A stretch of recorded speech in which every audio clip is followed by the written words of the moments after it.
Dinagsa ng mga mananampalataya ang mga simbahan kahapon para sa selebrasyon ng Palm Sunday o Araw ng Palaspas.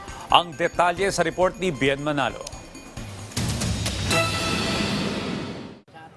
Sa edad na 18 taong gulang, namulat na si Romeo sa pagpapabasbas ng palaspas. Ito na kasi ang kanyang nakasanayan mula sa kanyang mga magulang hanggang sa tinamaan siya ng matinding karamdaman noong 2018. Ito ang mas nagpatibay sa kanyang pananampalataya.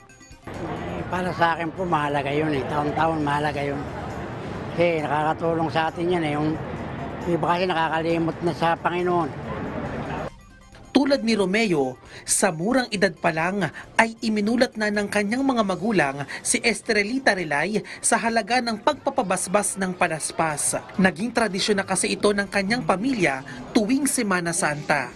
Katulad ko, naniniwala ko sa kanya na ito yung kada may mahal na araw, ito ang ginagawa namin pag mahal na araw.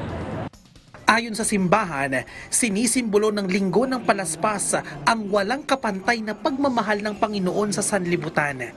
Ang isa sa mga inaalala natin dito ay yung maringal na pagpasok ni Jesus sa Jerusalem, kung saan siya magsisimulang danasin yung kanyang pagpapakasakit. Kaya rin tayo may mga palaspas dahil ito yung ginamit noon pa para tanggapin si Jesus.